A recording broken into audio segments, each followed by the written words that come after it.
Matt Cicoria, welcome to the Behavioral Observations Podcast. How are you doing today? I am outstanding. I'm happy to be here in this location that perhaps you should disclose and maybe talk a little bit about the reasoning behind it. Sure. Well, we're here in a little bit of a role reversal. I am going to interview you, Matt Cicoria, the creator, developer, founder, and person who scaled up this thing we call the Behavioral Observations Podcast. And we're here because this is your 100th episode about that. And we're just proud listeners. And so a few of us were at a professional gathering, and we were talking about the Behavioral Observations Podcast and the great impact it's had on our field. And someone mentioned that it was about to be your 100th. And Miguel Avila and Holly Gover and myself were discussing this, and we said we should do something about this for Matt. And so first thing is we said we should have a drink together, and we're doing that right now. All right, yeah, mission accomplished on that. So. Check. Second thing, we thought we should switch roles and talk to you, have you answer questions, and just learn more about you and how you figured this thing out and how you brought it to scale as you have. And we thought listeners would want to know that. I certainly know we do. And so I'm excited we're here to do that today. And we're at what we call FTF Behavioral, which is a new company that was started this year. And my colleagues and I go around the world trying to teach people about assessment and treatment of problem behavior and other issues that are unique to folks with DD and autism. And so thanks for coming out. Thanks for having me. And I know we were joking earlier. I was going to use every opportunity to turn the questions back on you or FTF and all the other things you're doing. I will try to stay on topic, though. So That's right. So the ground rules are we are not here to talk about FTF, functional assessment, or anything of the sort. We are here to talk about Behavioral Observations Podcast, behavior analysis, and Matt Cicoria. All right. Sound good? Okay. Yeah, in that order, hopefully. Okay. All right. Okay. Well, let's go back to Behavioral Observations Podcast. So I've told you this in the past in private, but I think it bears repeating. When my team and I go on the road and we meet people and they know a little bit about the technology that we tend to teach people about, and they have a pretty advanced understanding about it, and we say, how did you learn this? And I'm expecting to hear, well, I read an article in Java or something of the sort, or my professor taught it to me. But most of the time, I'd say 4 to 5 people, when I ask that question, say, I learned about the process through Behavioral Observations Podcast. Or they say, I learned about it because of Matt Cicoria. And it really had an impact on me because I spent most of my career trying to disseminate things I thought were important through journal processes, by going to conferences, and I still think those are important venues for dissemination. But you really changed my mind as a guy that's not too old in the field, but not young either, about alternative means of disseminating. And for me, you have done an amazing job disseminating so much rich content to behavior analysts through this thing you call the Behavioral Observations Podcast. And I'm just really thankful that you decided to make this leap on your own, really on your own, in your basement. In my basement. Contact people via email and ask them if they want to be recorded into a podcast, and scaring people like me with the thought or the threat of that.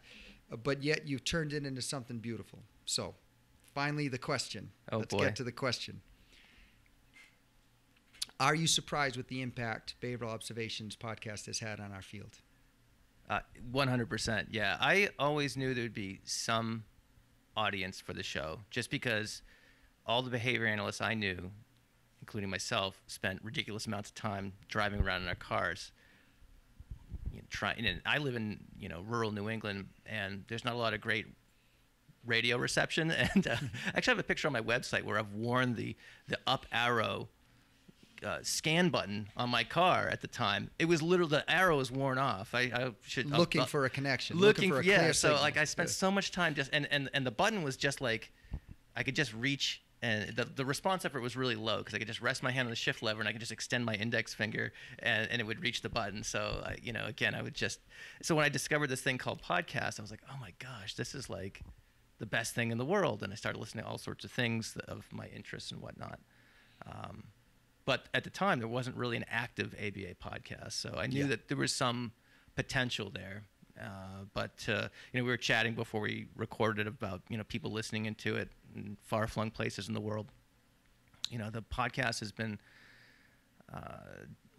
it's been downloaded in over 100 countries, over 1.5 million times, which is just it's mind blowing. I'm not saying that to brag or anything like that. It's just it really does floor me. So it does surprise you. 100%. Yeah, I couldn't have guessed how much it took off. So yeah, and I'm very grateful.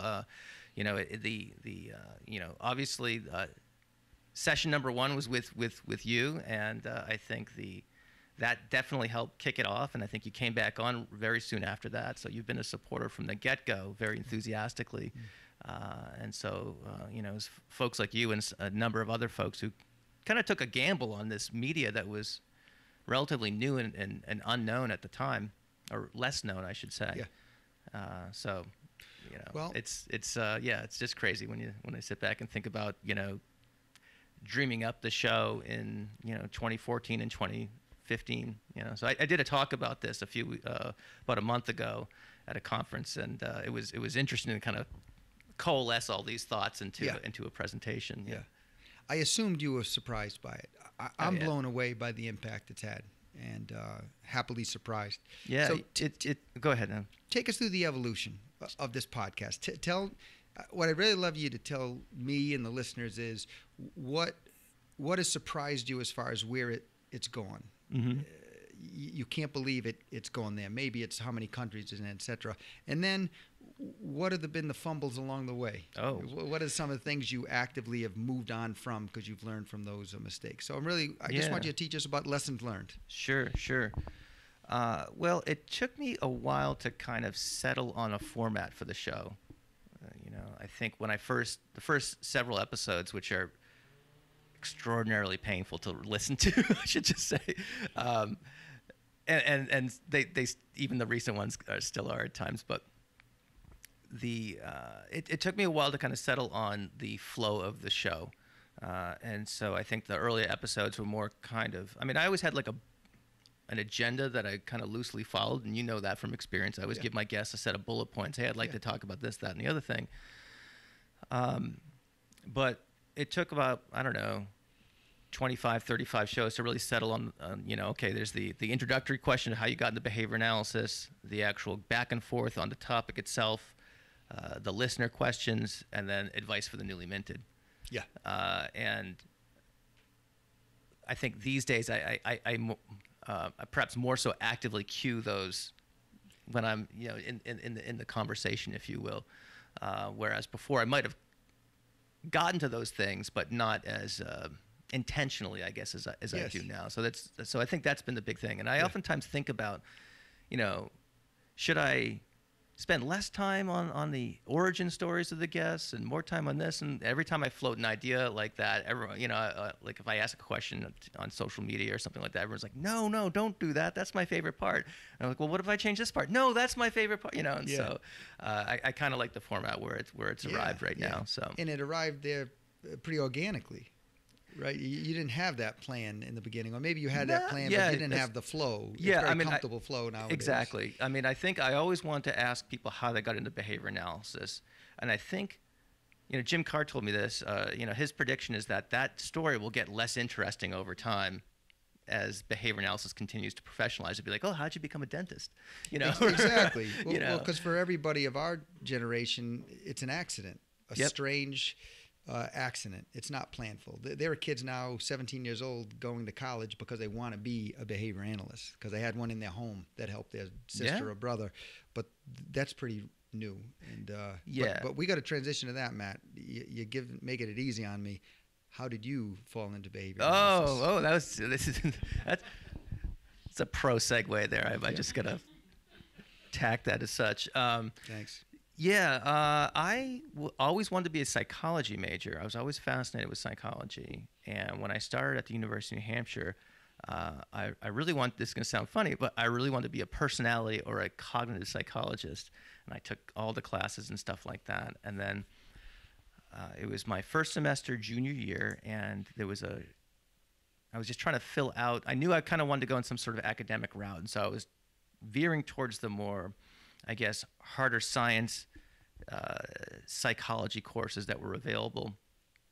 And there was this course called Behavior Analysis and Its Applications, and I didn't know what that was. I signed up for it. We read Malott, Whaley, and Malott, and I was, this is back in like 94, 95, and kind of a light bulb went off in that I was looking at this book, and the neat thing about that book is that it told stories of a couple of characters through it, and listeners who have read that book will know that, and it's a really interesting, I guess, method of instruction, because what they did is they had these characters that actually had real jobs outside of it. One was a college professor, but he did consulting on the side. One was an OBM person, and so up until that point, I was thinking, okay, if I want to be a psychologist and a research psychologist, an academic, if you will, then I'm going to have to go to grad school and I'm going to get a PhD, and I'm going to have to try to find an academic job somewhere. I won't have and like these people are doing real work in communities, and it's like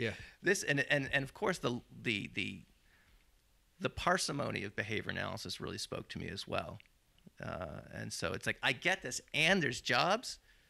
Yeah, and it's something I understand. I'm not like lost in. It's like where was this? Where was this? Oh, it's at the University of New Hampshire.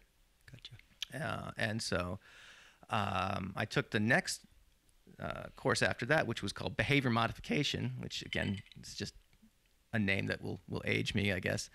And this guy named Tony Nevin taught that class, and it was his last semester at UNH, right before his retirement, and it was a lot of fun. And we got to talking. I said, Dr. Nevin, and of course, right away, he's like, "Please call me Tony." And I was like, "Oh my gosh, all right, Tony. I'm really interested in this and stuff like that." And he's like, "Well, come visit my lab." The lab was on the second floor of the psych department at UNH, and they happen to have work study jobs there, moving pigeons from point A to point from the cages into the experimental chambers and stuff like that. And so I got to participate in that. It was great fun. At the same time, Billy Baum was still there at UNH, so I got to take the evolution in psychology class from him, and then he had an outdoor aviary with these birds, and we did these foraging experiments and stuff like that. It was awesome. That's very cool. Yeah. So that whole senior year, I worked in the lab. Tony had retired, but he stayed on with his grant money, and his last graduate student, Randy Grace, ran the lab, and so Randy was my boss for a year, and we started, looking at grad programs. Tony would come up on the weekends and check on stuff and whatnot. It was one of those things that was just kind of like pinch me. It's like I can't believe these people. A funny story is that when the first day at the lab, Tony and Randy sat me down, just me. And they started teaching me about the matching law, and all the behavioral momentum stuff, and at a certain point, Tony looks at me, and they're both just kind of going on and on and on. And he looks at me, he's like, "You're completely lost." And I was like, "Yeah." They say, "All right, we took a break." But it was just funny. They were so cool and so gracious. And not many people have had Randy Grace and Tony Nevin do a one-on-one instruction on math models about behavior. That's pretty special. Yes, it was amazing. And so anyway, so I started looking at grad schools, and as you know, at the time, grad school options in behavior analysis, could fit into like a pamphlet or a brochure, and I think it's important. I mention this a lot in the podcast, and longtime listeners are probably sick of me saying this, but I like to draw those distinctions just to show how far we've come as a field. Because back in the 90s, there was not a lot going on in behavior analysis. I mean, there was stuff going on, but it was in a short time. This has happened. Yeah. We're talking 20 years. Yeah. So, there was. Do you remember it was a green book? It was about this thick. It was a catalog of all the grad programs in behavior analysis. So for people listening to this in the car, it was probably about a half-inch thick or less, and that was all the programs in behavior analysis, which again these days is just crazy to think about. So I started flipping through the book and ended up applying to a couple of different schools, and ended up going to Auburn University, where I studied with Jim. For another good stroke of luck, ended up working with Jim Johnson. At the time, he wasn't actively teaching. His teaching was bought out by research contracts, and he was doing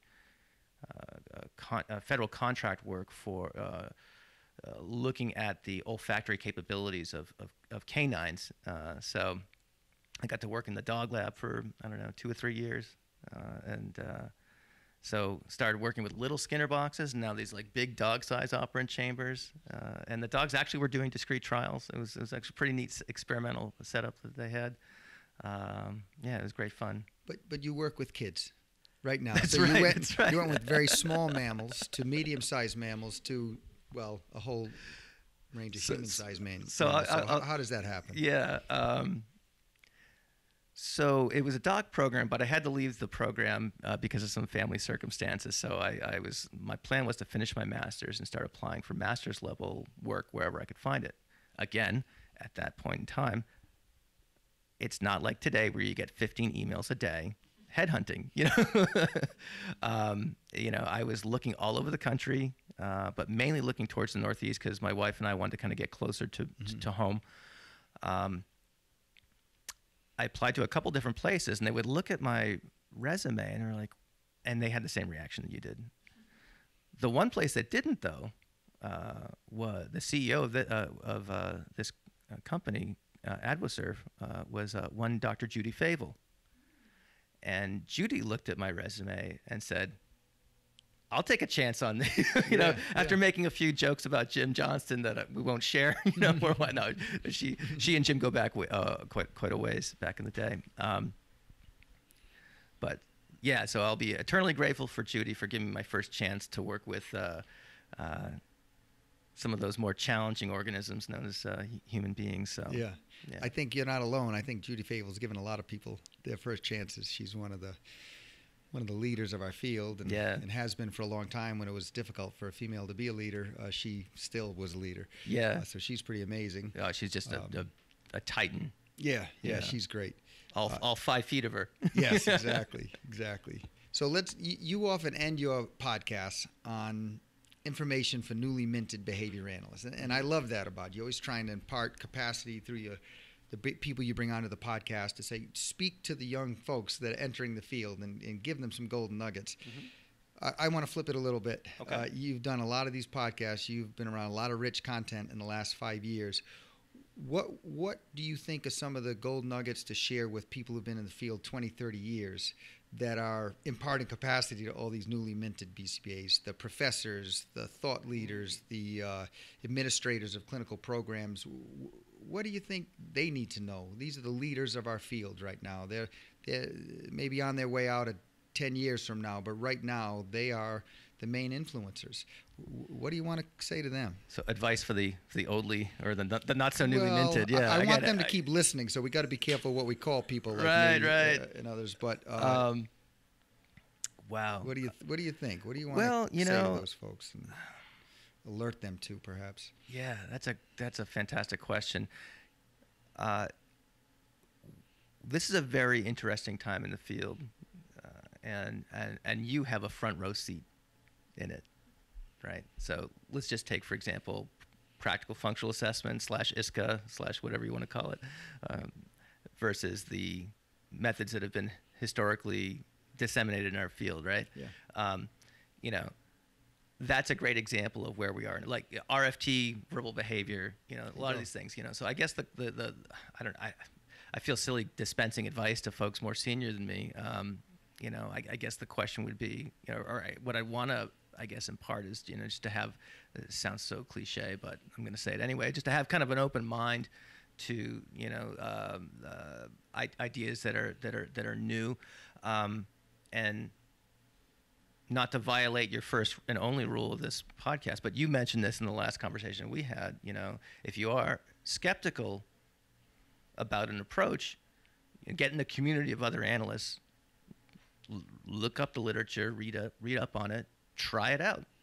And I would say the same thing. Whether it's PFA, standard functional analysis, or one of the things I'm kind of obsessed about is learning, standard acceleration charting, and so you have two data sets. Well, let's chart one and graph one in Excel or whatever, your equal interval graph software of choice might be, which gives you more information, that sort of thing. So I think that's probably what I would say. Yeah, super. I think that's a great answer. And I think when we get off the microphones here, we might need to do that. I know you have acceleration charts. That's somewhere. Right. We got I brought some blue charts. I have a lot of software. All right. For equal interval graphs. So we've had these conversations. That's right. I know. They will continue. I know your stance on it. Yeah. I'm still very much a learner in that. So I don't have any hard and fast rules as it relates to that. I just find it fascinating. To be honest, I don't either, Matt. I'll tell you what I love. I love graphs. I love visual displays of information, and I like them to be beautiful and efficient, and I'm committed to nothing, to be honest. Mm-hmm. And so I love those conversations. Yeah. They're some of my favorite professional kind of comparative conversations Sure. to have. Let's get back to you. Okay. The number of podcasts, up to 100 plus right now. Yep. What I want you to think about are there one or two podcasts that have such juicy content, but as the master of this domain, the information about how many listeners are tuning in to this or that podcast. Mm-hmm. There's probably one or two podcasts that you're thinking to yourself, there is so much good information in here. I wish more people would listen to these podcasts. What are they? I can't do two. I'm going to have to expand that just slightly. You can. So I'll put them in two categories. So I'll do two categories. Okay. So the first category would be like a historical context. Yeah. And so the ones I would recommend people give a listen to or a second listen to if I've already caught them is, again, I'm just going to give another shout out to Jim Johnston. He was way back in session 8 and gave just kind of a nice history of the field. He goes and gives that talk, or he was giving that talk for quite some time. I don't know if he still does or not. But this is stuff that we need to know our history. Yep. And we need to know how far we've come because we are, it's just, we're on such a acceleration, if you will. It's incredible. So I think that one is a definite, it's definitely worthwhile re-listening to. The second one in that category. That was, sorry to interrupt. Sure. That was number 8. Yes. Jim Johnston. Yeah. Okay, very good. Second one. Second one is, I think it's session 25, and that's with Jim Carr. For a similar reason, Jim and I spent a little bit of time waxing about being old, older people in the field and things like that. But again, it's another one of those conversations, especially given his role as CEO of the Behavior Analysis Certification Board, and just the perspective he's gained in that's definitely another one I think that's worth listening to. And he has the most fascinating origin story out of all of them. And so I'm really tempted to recount it here, but I think I'll just leave it at that. Go listen to session 25 if you haven't listened to it already. Jim's origin story is amazing. And it was completely unplanned. I had no idea we were going in that direction. And it made for a very, at least from my perspective, entertaining, 10 or 15 minutes of conversation. Great. So we're talking episode 8, episode 25, two Jims.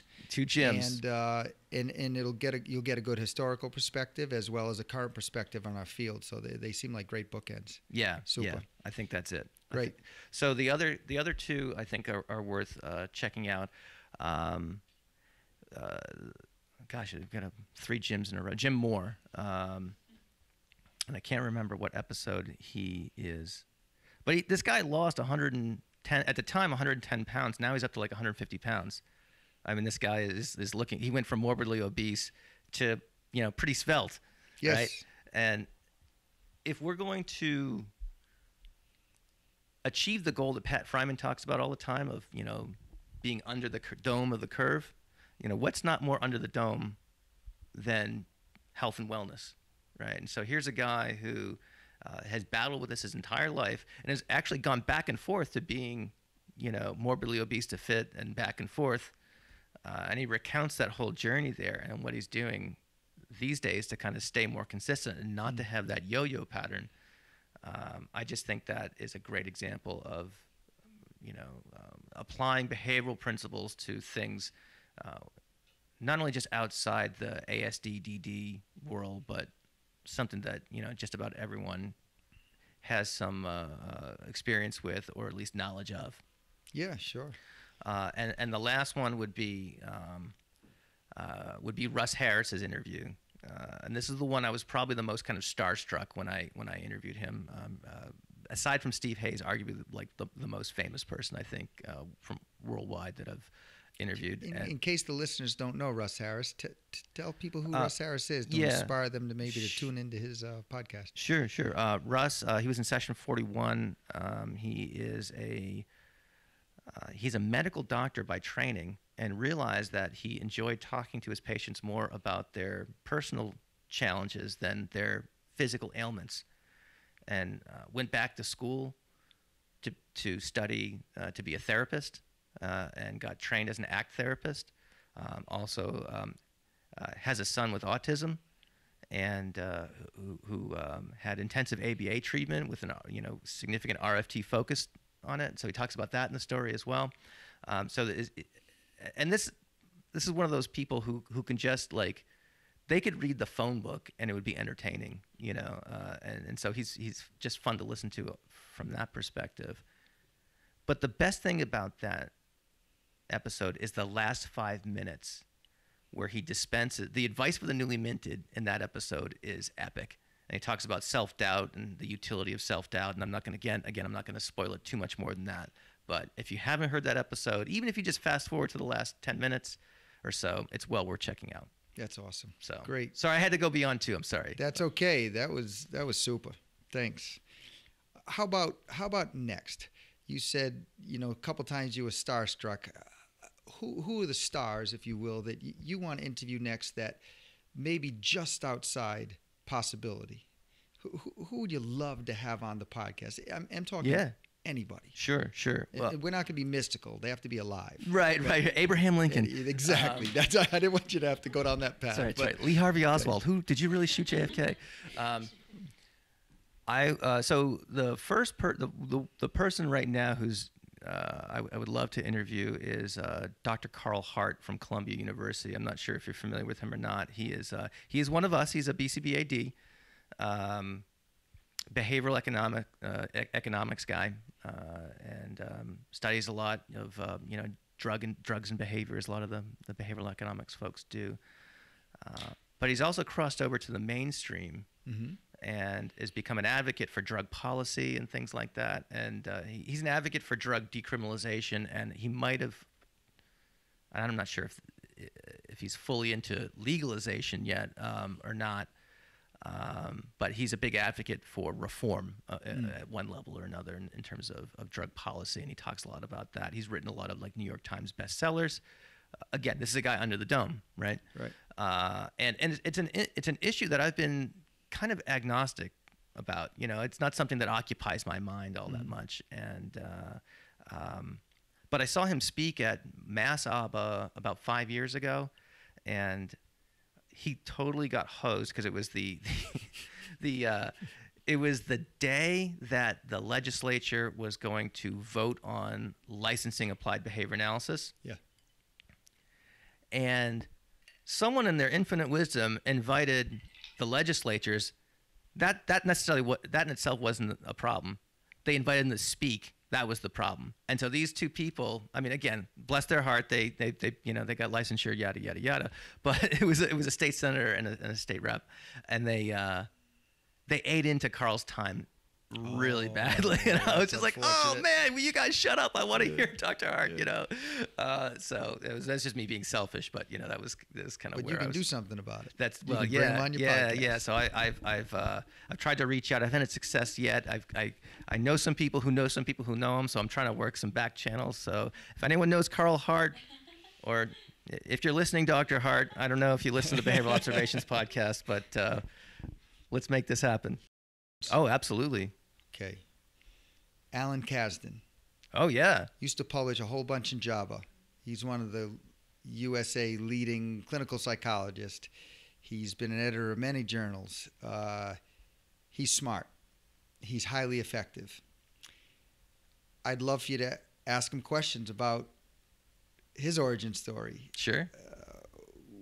When he kind of left ABA, if you will, Mm-hmm. and why.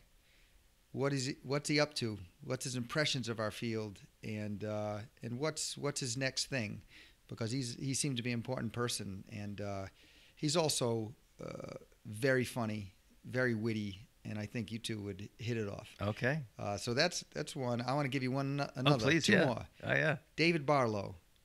David Barlow, another leading clinical psychologist in our country right now, used to publish a whole bunch in Java, some controversial articles in Java, in fact, and so we'll leave it at that. And I'm sure you know some of them. And I think that would just be an intriguing conversation about, again, his professional history and what he could teach people about solving, psychological issues, and how his career has moved in many directions and how he's arrived at an incredible place of success. These are people who just have superb recognition in our world right now, and they started out like everyone else in the field as behavior analysts, manipulating straightforward contingencies to solve solvable problems, and then went off into problems that seemed like you couldn't solve them with our conceptual system, but yet they've managed to build that bridge. Okay. So those are two folks. And then I always think of also Jim Sherman. I don't know if he'd be willing. He's probably playing soccer right now, and he'd rather not do this. But Jim Sherman was, to me, as important as every other early member of our field, Bear and Risley and Wolf and Lovas but Jim Sherman, I think, has a lot to say, and I think he'd love the honor of talking to you, and I think we'd all learn a lot from it. So, all right, cool. Some dudes to consider. Who else? We're in a group. Someone shout out some names. Who else should be on the Behavioral Observations podcast? Well, we talked about Judy already. I got to get Judy on. Judy Favor would be fantastic. Oh, she is so funny. She's to me, tremendous to invite her on. I think she'd do it too. Her personality is so great. She's so grounded, but she's done so many amazing things that I'm afraid people may not know the impact Judy Favor's had on our field. Yeah, because she went into practice. Right I on. mean, she And down and dirty, like she should was be applauded for those efforts. Yeah, right? yeah, and not the first, but one of the first female presidents of ABAI, or back then ABA. Yeah. Also of our other professional organizations. So yeah, she's accomplished a ton. So Great.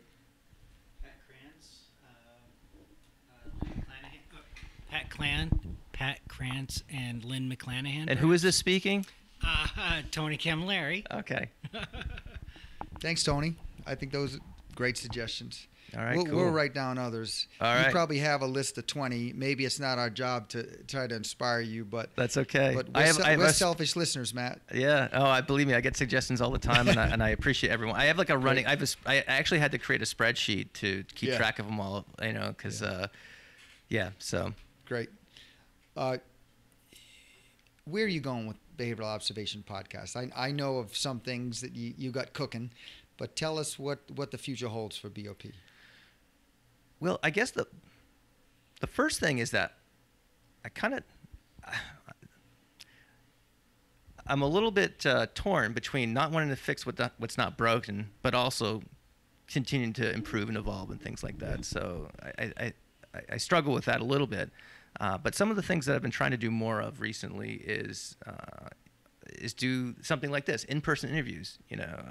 Whether it's here in a conference room with colleagues or in front of a conference room full of people.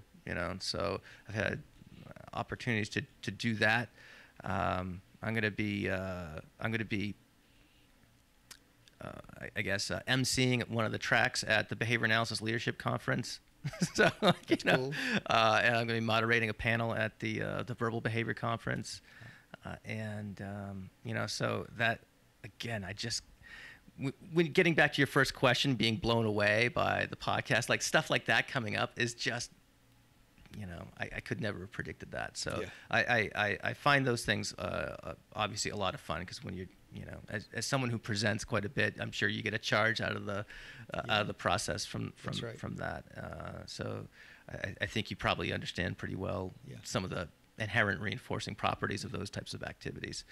I'm going to be doing a couple months ago, Doctors LeBlanc and Lerman approached me, and they wanted to do we just had the first episode of this, an Inside Java series where we're going to basically crack open the hood and look underneath the hood, if you will, of the publishing side of Java, and not just talk to the editors and the AEs, but also the researchers who are trying to get their work through that process and things like that. So we had our inaugural episode go out a couple of days ago.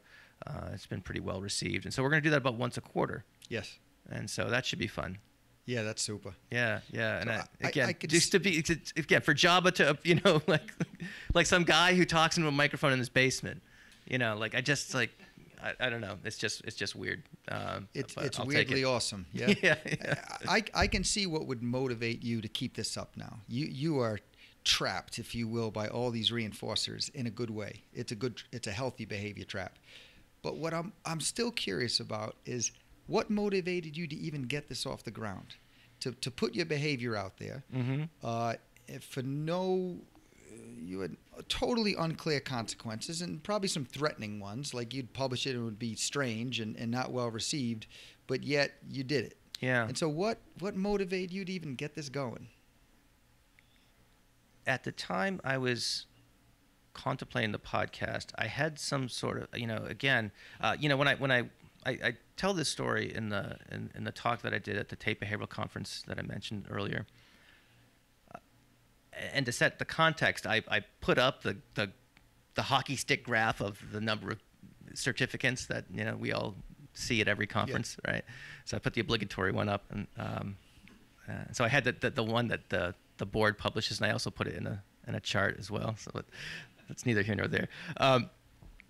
And I took the pointer and said, I was back here, so I just went down the line, of the years of certificates. Yeah. So I guess I had this feeling like I don't know. I felt like I was kind of working anonymously, especially in rural New Hampshire and Vermont. And even though our numbers have exploded since then, when I first moved to New Hampshire 16 years ago soon, I was one of 4 or 5 behavior analysts. And so I felt like I was working alone. At the same time, I felt like the field was starting to pick up, and a lot of people became more interested in it and, quote unquote, doing ABA. And I also felt like I was doing the same thing over and over again. So there was part of this was kind of like a mid-career crisis, if you will. It's like I got to do something different. Yeah. Related to that, maybe I've learned some things, and maybe I can kind of share those things with others who are new to the field and things like that. And I originally thought I would speak directly to, say, teachers. Right. And the original intent behind behavioral observations was actually to be a blog. And what I quickly found out was that blogging is really hard. To do it very well, it's very difficult. And at the same time, it's like writing a research paper, right? To publish a couple times a month. And I was like, I don't know if I had that kind of time. And at the same time, I was listening to other long-form interview shows that I enjoyed, and I was like, what if I can convince someone to come on, if I created a podcast, I can convince someone to come on. They can talk about the stuff that they like, and I just get to ask questions, but I get to share it with everyone, and it just kind of made sense. And I love the medium of podcasting. Podcasting, to me, is just there's an intimacy with it. If that's, I don't, it probably sounds kind of weird, but I don't know.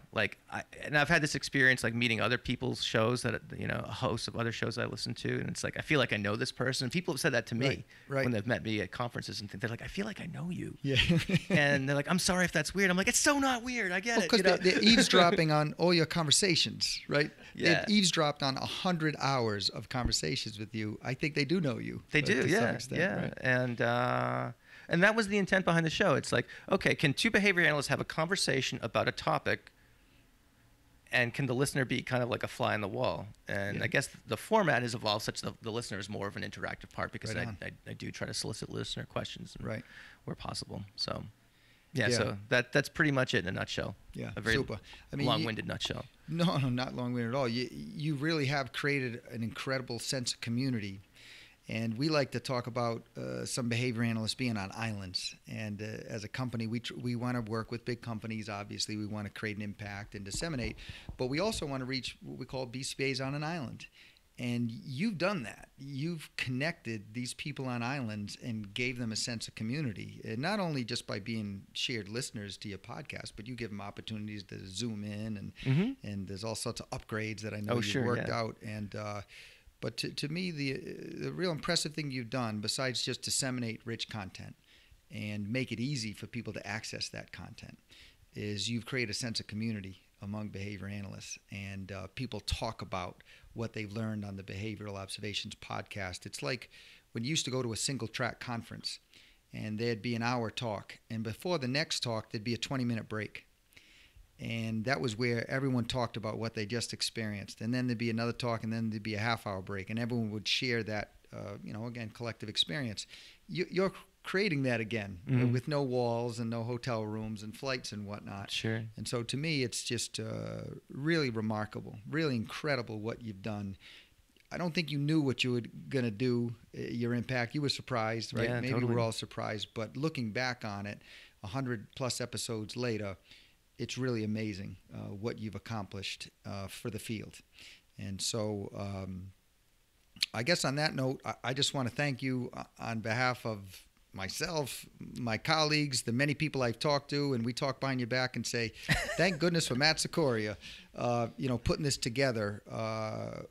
We're super appreciative. We got you a nice bottle of bourbon.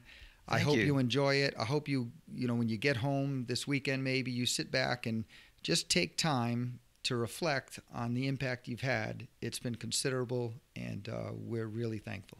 Wow. Well, I'm probably turning many shades of red right now. I'm so I appreciate the compliment. I have to go back and just also thank you. You've been a supporter from day one, and a big cheerleader all along. So thanks for inviting me here, and thank you for the bottle of bourbon. I look forward to checking that out in more detail. So. Very good. Yeah, awesome. Very good. Well, until next time, thanks again. All right. Thanks, Greg.